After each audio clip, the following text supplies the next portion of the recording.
Assalamualaikum warahmatullahi wabarakatuh. Semangat pagi teman-teman.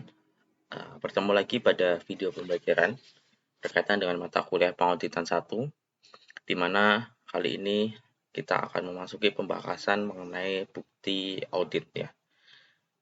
Mata kuliah ini merujuk pada buku Arens ya di chapter 7 dan juga nanti merujuk pada standar audit 500 mengenai bukti audit.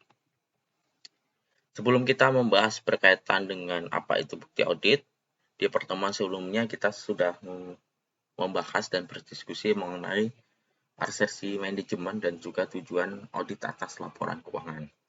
Seperti yang teman-teman ketahui bahwa tujuan audit atas laporan keuangan adalah untuk memberikan opini atau memberikan tingkat kewajaran apakah laporan keuangan yang disajikan oleh manajemen telah sesuai dengan kriteria yang telah ditetapkan. Jadi, tujuan audit untuk melihat apakah laporan keuangan yang disusun oleh manajemen sudah sesuai dengan fakta yang terjadi berkaitan dengan aktivitas atau kegiatan ekonomi yang dapat dinilai dengan unit moneter atau nilai mata uang yang disajikan dalam laporan keuangan, atau laporan keuangan yang disusun oleh manajemen itu hanya berupa opini dengan tujuan apa? Menutupi kesalahan ataupun yang lebih ekstrim adalah kecurangan yang dilakukan oleh manajemen. Nah, di sini teman-teman sebagai auditor harus bisa melihat apakah laporan keuangan tersebut telah sesuai ya. Nah, bagaimana cara teman-teman sebagai auditor untuk memeriksa laporan keuangan tersebut adalah dengan melihat bukti-bukti pendukung atau melihat dokumen-dokumen yang mendukung dalam proses pembuatan laporan keuangan tersebut ya. Nah, itu yang dokumen-dokumen tersebut itulah yang dinamakan sebagai bukti audit. Pada tujuan pembelajaran kali ini, kita akan membahas mengenai 4 tujuan pembelajaran. Yang pertama, bagaimana teman-teman nanti bisa membedakan apa itu bukti audit yang digunakan oleh apa itu bukti audit, kemudian apa perbedaan terkait dengan bukti yang digunakan oleh profesi lain. Kemudian yang kedua, mengidentifikasi 4 keputusan bukti audit yang diperlukan dalam menyusun program audit. Kemudian yang ketiga, merinci karakteristik yang menentukan persuasivitas bukti audit. Kemudian yang terakhir adalah bagaimana teman-teman mengidentifikasi dan menerapkan 8 jenis bukti audit ya. Oke, sebelum ke pembahasan ya, yang tadi saya jelaskan bahwa bukti audit di standar pemeriksaan akuntan publik adalah masuk ke SA 500, walaupun nanti di SA 500 ini nanti akan dibahas keterkaitannya dengan standar-standar yang lain, khususnya standar yang berkaitan dengan bukti audit seperti SA 520 ya. Ini berkaitan dengan prosedur analitis, berkaitan dengan prosedur analitis, atau SA 570 berkaitan dengan kelangsungan usaha seperti itu ya. Oke, kita berfokus di SA 500 berkaitan dengan bukti audit secara umum ya. Oke, ketika kita bicara bukti audit, bagaimana sih teman-teman nanti sebagai auditor mengetahui apa itu bukti audit, kemudian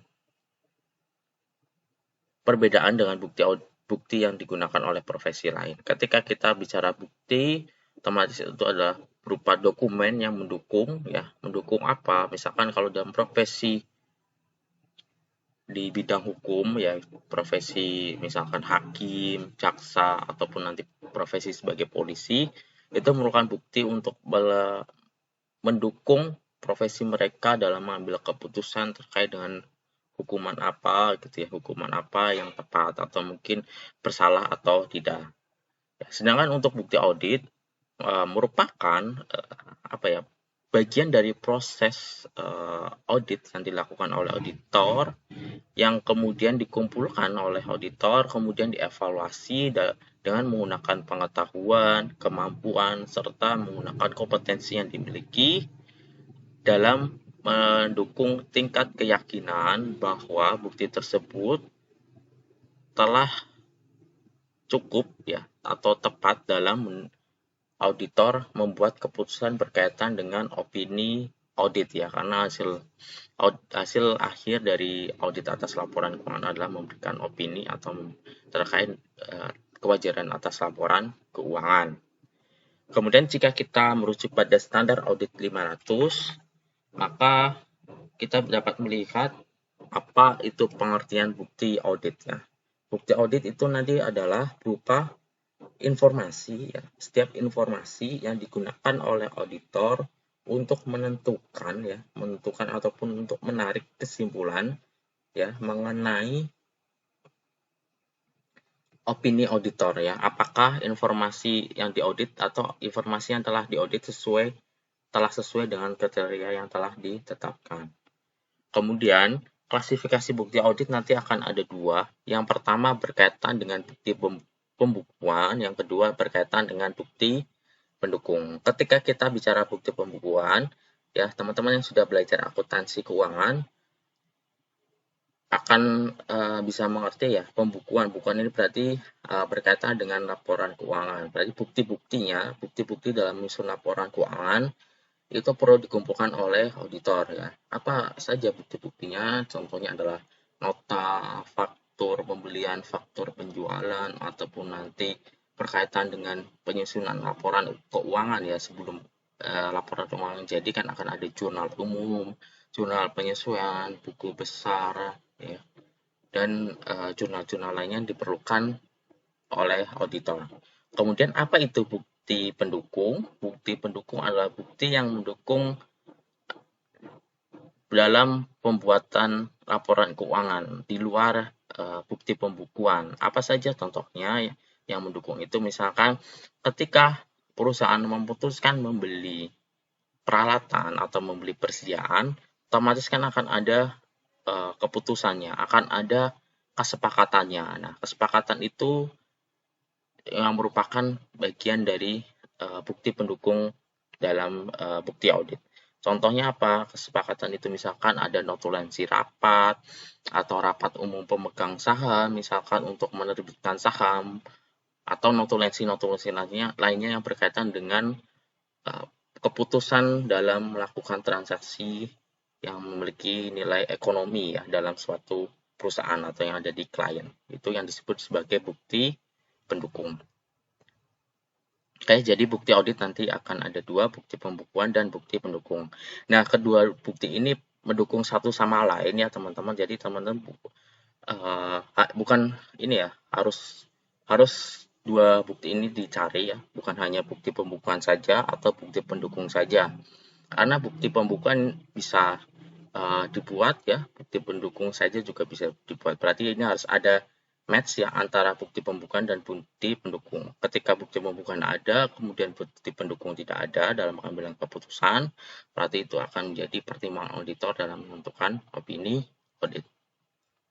Kemudian, ketika kita sudah berbicara apa itu jenis bukti audit, maka auditor akan dihadapkan pada keputusan penting ketika menentukan jumlah ya, ketika menentukan jumlah dan juga jenis bukti audit yang tepat. Itu nanti seperti apa? Nah, nanti akan ada 4 keputusan bukti yang diperlukan dalam menyusun program audit ya. Apa saja sih 4 keputusan bukti untuk menentukan jenis dan jumlah bukti yang tepat?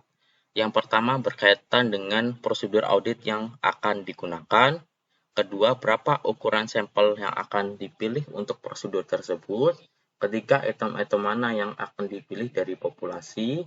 Kemudian yang keempat, kapan melakukan prosedur tersebut. Ya. Kita akan bahas satu persatu. Ketika kita berbicara prosedur audit yang akan digunakan, kalau dari kata dasarnya ya, teman-teman bisa melihat yang di sini ya, katanya adalah prosedur, berarti artinya apa?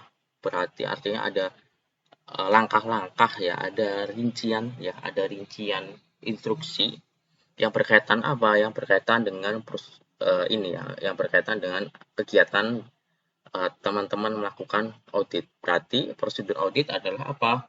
Rincian instruksi yang menjelaskan bukti audit yang harus dikumpulkan atau yang harus diperoleh selama proses audit ya. Nanti prosedur audit yang satu dengan yang lainnya akan berbeda. Itu bergantung dari teman-teman melakukan pengujian atas apa, atas akun apa, misalkan akun kas, piutang usaha, persediaan, ataupun nanti pengujian atas utang usaha. Ketika instruksi rincinya berbeda, maka bukti audit pun yang dikumpulkan akan berbeda. Sebagai contoh, misalkan prosedur audit atas kas. Atas kas adalah misalkan melakukan evaluasi pengendalian internal, kemudian melakukan perhitungan kas secara mendadak. Ini kan menentukan buktinya secara langsung, misalkan melakukan perhitungan secara mendadak yang dilakukan oleh auditor. Kemudian melihat penjumlahan, kemudian jumlah jurnalnya, kemudian otorisasinya, dan sampai dengan ketika ada mata uang asing. Nah, prosedur ini akan menentukan bukti audit yang akan dikumpulkan ya. Jangan sampai prosedur audit kas tetapi bukti yang dikumpulkan misalkan berupa modal ya, misalkan berupa menghitung modalnya atau nanti menghitung misalkan bebannya gitu ya. Tapi tidak menghitung kasnya secara langsung. Jadi prosedur audit itu akan menentukan jenis bukti yang dikumpulkan. Ketika misalkan memeriksa jurnal pengeluaran kas, maka harus membandingkan dengan misalkan jumlah serta tanggal informasi terkait dengan proses pembayaran seperti itu. Oke, setelah menentukan prosedur, keputusan selanjutnya adalah mengenai berapa ukuran sampel yang akan dipilih untuk prosedur tersebut ya. Jadi berapa sih ukuran sampel yang diperlukan ketika prosedur tersebut dilaksanakan. Misalkan tadi memeriksa jurnal pengeluaran kas, sampel yang diperlukan berapa sih ketika misalkan sampel dalam jurnal pengeluaran kas ada 1000, misalkan ya 1000 populasi atau 1000 transaksi. Nah, teman-teman nanti sebagai auditor, apakah akan 1000 semua diperiksa atau mengambil sampel saja gitu ya. Sampelnya misalkan sebanyak 100 atau sebanyak 50. Nah, itu harus ditentukan oleh teman-teman sebagai auditor ya.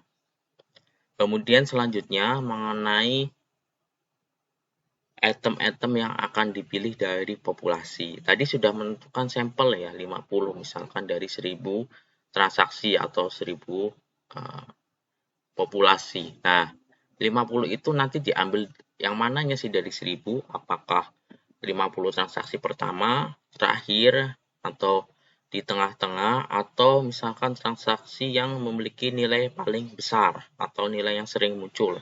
Nah, itu teman-teman harus menentukan kriterianya seperti apa ya.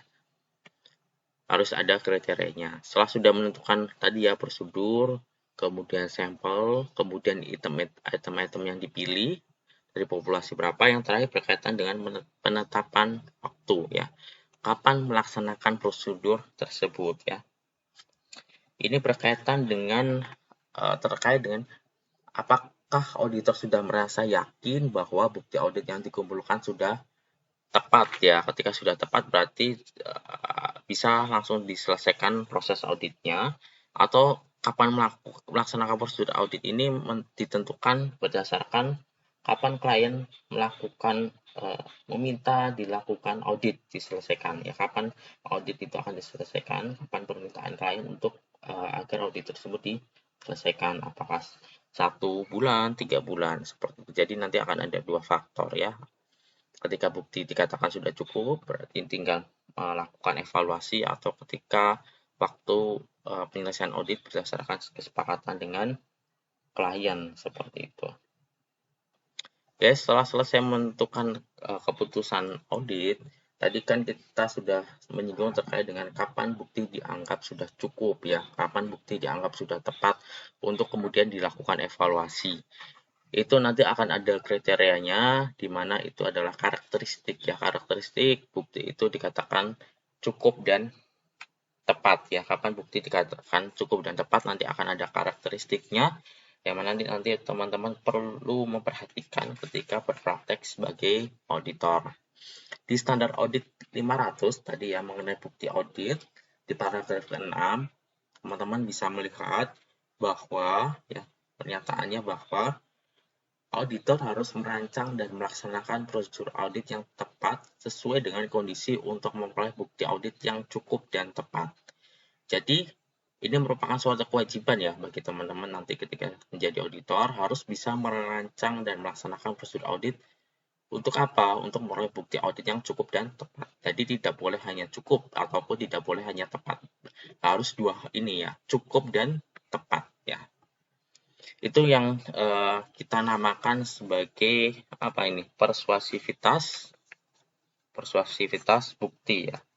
Tingkat di mana bukti tersebut dapat dianggap meyakinkan bagi auditor. Untuk apa? Untuk mendukung auditor dalam mengeluarkan pendapat audit ya. Jadi ya persuasivitas bukti itu tingkat di mana auditor merasa yakin bahwa bukti audit dapat mendukung opini audit ya, dapat mendukung pendapat audit. Nah, karakteristik dari persuasivitas ini akan ditentukan oleh dua hal. Yang pertama adalah appropriateness of evidence dan sufficient of evidence. Appropriateness of evidence adalah berupa berkaitan dan ketepatan bukti audit. Nah, ketika kita bicara ketepatan bukti audit, nanti adalah berkaitan dengan kecukupan. Ya, appropriateness ketepatan itu berkaitan dengan kualitas ya, berkaitan dengan kualitas bukti. Kemudian ketika kita bicara kualitas atau appropriateness of evidence, maka bukti yang dianggap berkualitas adalah ketika bukti tersebut adalah relevan dan reliable ya, ketika relevan dan reliable. Nah, relevan itu apa? Kemudian reliable itu apa? Kita nanti akan bahas satu-satu, di mana relevan itu merupakan apa ya? Jadi ketika auditor itu melakukan audit, tujuan audit itu harus sesuai bukti audit itu harus sesuai dengan tujuan audit ya. Bukti audit itu harus sesuai dengan tujuan audit.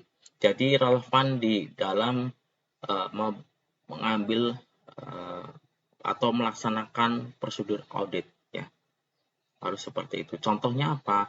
Ketika prosedur audit ya, tadi sudah menentukan prosedur audit adalah untuk menghitung misalkan pemeriksaan atas saldo hutang, kemudian yang diuji adalah menguji terkait dengan salah saji, maka pengumpulan bukti auditnya adalah menggunakan apa gitu kan?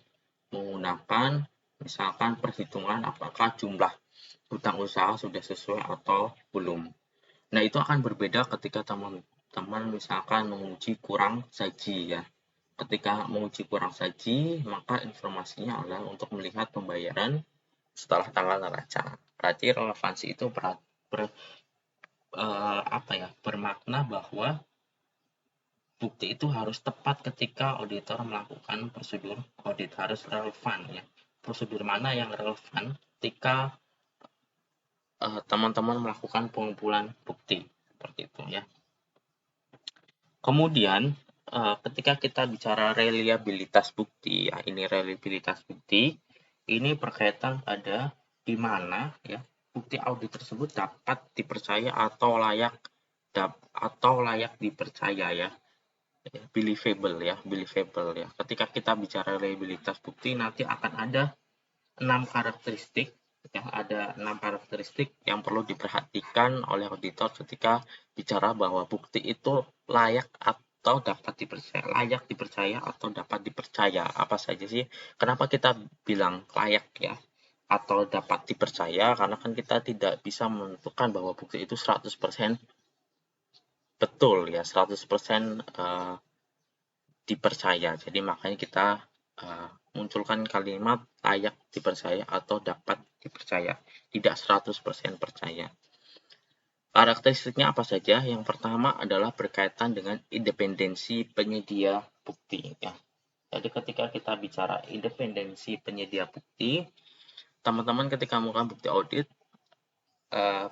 harus bisa mempertimbangkan ketika bukti yang diperoleh dari sumber luar entitas akan lebih layak dipercaya atau dapat diandalkan ketimbang daripada bukti yang diperoleh dari dalam entitas. Jadi nanti ketika mendapatkan bukti dari eksternal itu lebih dipercaya daripada dari dalam entitas atau dari dalam klien. Tapi ketika teman-teman memperoleh bukti dari dalam klien, maka teman-teman sebagai auditor harus memperhatikan ini poin yang kedua, yaitu efektivitas pengendalian internal klien. Jadi ketika bukti yang diperoleh dari internal didapatkan, maka teman-teman harus melihat efektivitas pengendalian internal klien. Karena apa? Karena ketika pengendalian internal itu tidak efektif, maka bukti yang diperoleh tidak menjadi andal atau tidak menjadi believable, ya, tidak dapat dipercaya atau tidak layak dipercaya. Sebaliknya, jika pengendalian internalnya itu efektif, maka auditor itu bukti audit itu lebih dapat diandalkan, ya, ketimbang tadi pengendalian internalnya rendah seperti itu. Kemudian selanjutnya ini berkaitan dengan pengetahuan langsung auditor. Ketika teman-teman melakukan pemeriksaan secara langsung, teman-teman harus mempertimbangkan pengetahuan langsung auditor, pengetahuan langsung dari teman-teman sebagai auditor. Apakah layak melakukan pemeriksaan atas misalkan pemeriksaan persediaan, ya? Apakah teman-teman memiliki kemampuan untuk memeriksa persediaan? Misalkan persediaannya adalah dalam hal penjualan mutiara, teman-teman harus memeriksa mutiara itu asli atau tidak persediaannya.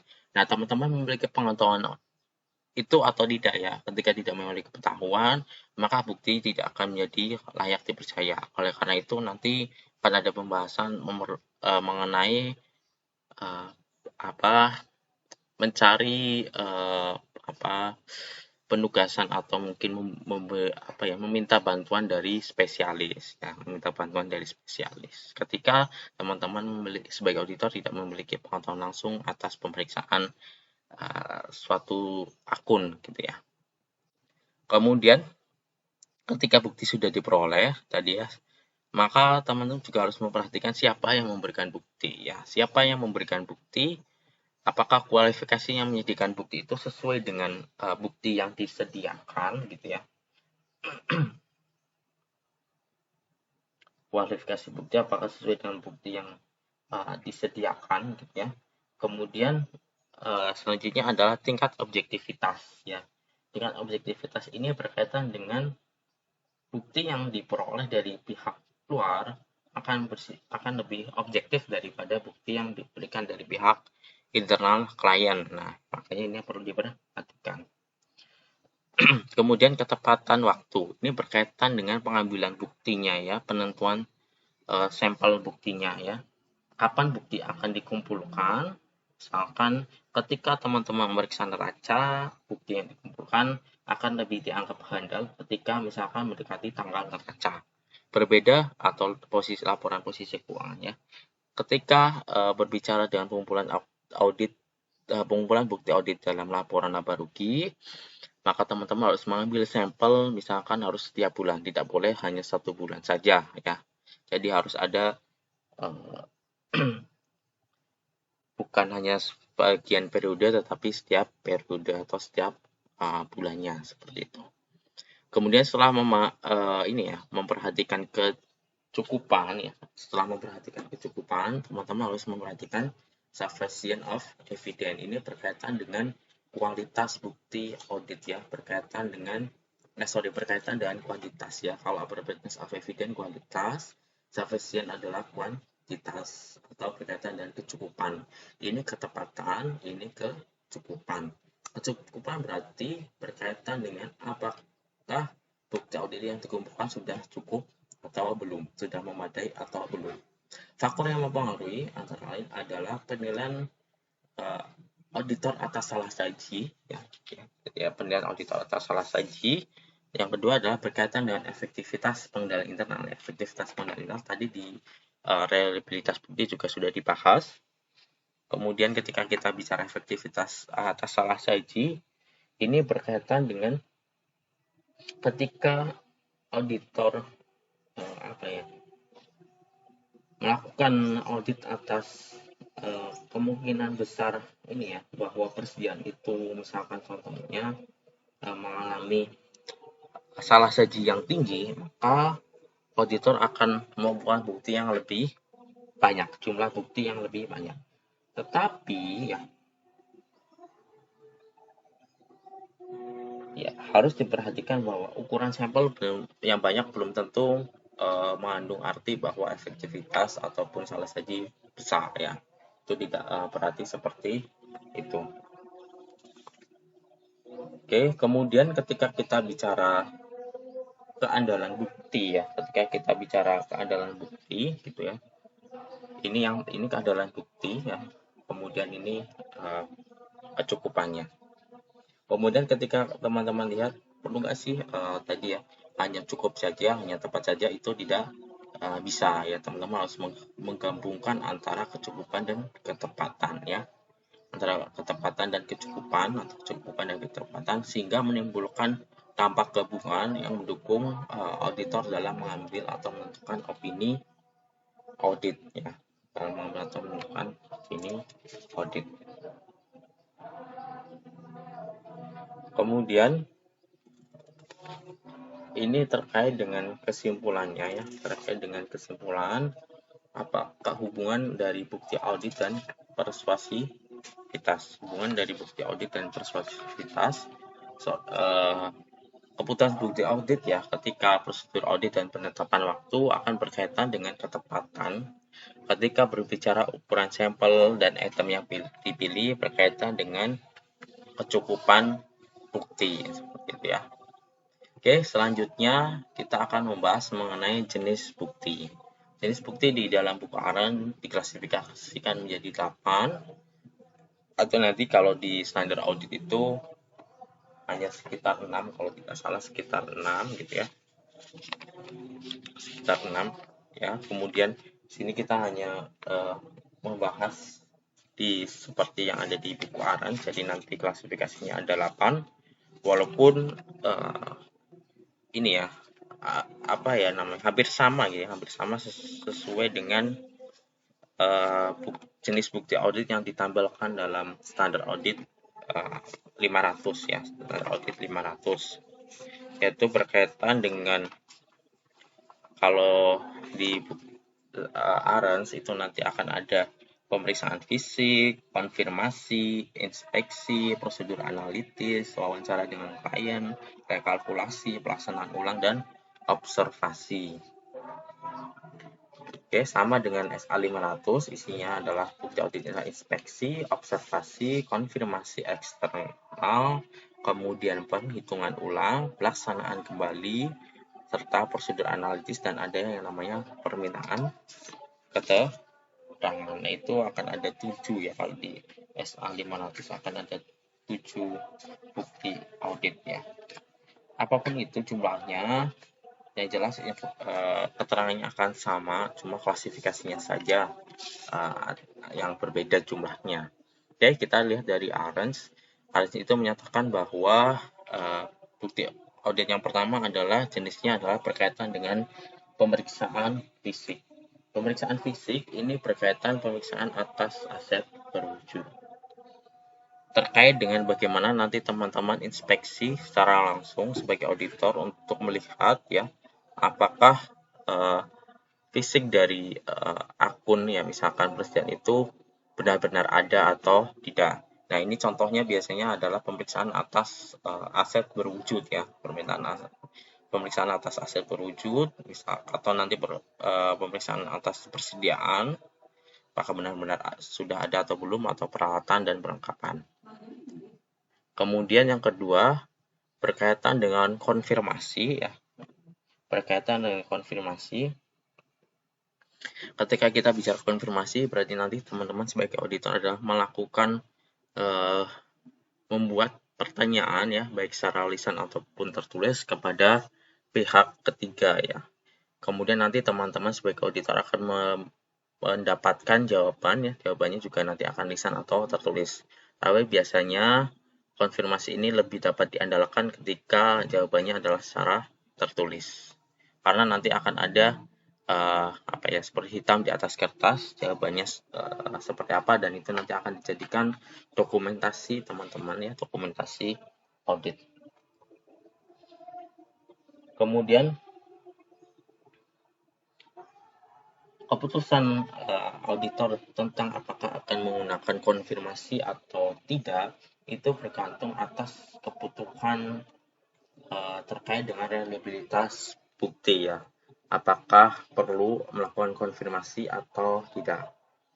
Ya, jadi tidak selalu perlu melakukan konfirmasi. Kemudian selanjutnya berkaitan dengan observasi ya atau inspeksi ya atau observasi itu sama saja. Itu berkaitan dengan pemeriksaan atas catatan atau dokumen. Kalau tadi pemeriksaan fisik itu pemeriksaan terkait dengan perhitungan ya atas aktiva atau aset yang berwujud. Kalau observasi itu pemeriksaan atas dokumen atau catatan klien ya untuk melihat apakah informasi yang telah disajikan atau yang seharusnya tersaji dalam laporan keuangan telah sesuai. Misalkan teman-teman melakukan inspeksi atau pemeriksaan atas dokumen misalkan sertifikat tanah atau atas faktur seperti itu ya. Atau nanti ketika dalam bentuk elektronik berarti nanti pemeriksaannya dalam bentuk elektronik seperti itu. Kemudian ketika bicara inspeksi atau pemeriksaan ini biasanya akan berpengaruh terkait dengan efektivitas pengendalian ya atas catatan atau dokumen tersebut ya. Jika pengendaliannya rendah atau otorisasinya tidak ada atas dokumen tersebut, maka teman-teman perlu melakukan pengujian yang lain. Kemudian selanjutnya berkaitan dengan analytical prosedur ya, prosedur analitis ya. Ini berkaitan dengan prosedur analitis. Oke, ini saya belum ada keterangannya, berarti saya hapus saja. Oke, kita lanjut ya. Berkaitan dengan prosedur analitis,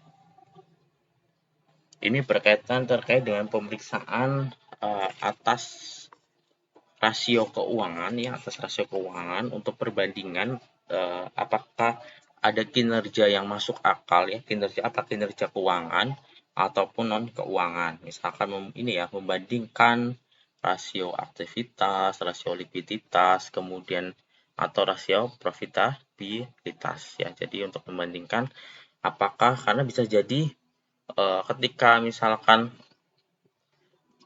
sedang ini ya sekarang sedang COVID, industri yang sejenis itu mengalami penurunan pendapatan, tetapi industri yang teman-teman periksa gitu ya, klien yang teman-teman periksa kok tidak mengalami penurunan pendapatan. Nah, itu perlu menjadi perhatian ya, apakah memang benar-benar pendapatannya tidak turun atau memang ada hal lain. Nah, itu harus diperhatikan ya. Harus diperhatikan apakah nanti akan ada salah saji atau tidak, atau ketika ternyata penurunannya drastis dari tahun sebelumnya tahun sekarang, teman-teman harus melihat sebagai auditor harus melihat apakah ada keberlangsungan terkait dengan going concern-nya ya, apakah akan berlanjut perusahaannya atau nanti tahun depannya rugi seperti itu ya. Jenis bukti yang selanjutnya adalah inquiry of the client ya, terkait dengan wawancara dengan klien. Wawancara secara lisan dengan klien mengenai ataupun secara tertulis ya mengenai pertanyaan ya, kemudian bukti terkait dengan wawancara karena dengan klien berarti apa ya, dapat diandalkannya itu ya tidak dapat diandalkan karena ini kan dari klien, sumbernya tidak independen, karena itu ini hanya prosedur tambahan, hanya prosedur pendukung untuk mendukung pemeriksaan yang lain ya. Jadi tidak digunakan sebagai bukti pendukung yang utama karena ya independensinya rendah ya, karena ketika kita wawancara dengan klien ataupun meminta keterangan tertulis ya mereka biasanya akan memberikan jawaban yang sangat bagus. Kemudian rekalkulasi itu berkaitan dengan kalkulasi pengecekan ulang ya atas penambahan, pengurangan, perkalian ataupun pembagian, sehingga tujuannya apa? Untuk mengecek apakah klien itu telah akurat dalam melakukan perhitungan ya, telah akurat dalam melakukan perhitungan. Biasanya ini menggunakan auditor dalam melakukan perhitungan ulang menggunakan perangkat bantuan komputer ya, yang paling rendah misalkan Excel ataupun software audit yang lain seperti itu. Kemudian yang selanjutnya adalah reforming, pelaksanaan ulang. Ini berkaitan dengan bagaimana auditor itu melakukan pengujian atas prosedur ataupun pengendalian akuntansi klien ya. Jadi bagaimana nanti melihat pelaksanaan ulang atas prosedur yang dilakukan oleh klien.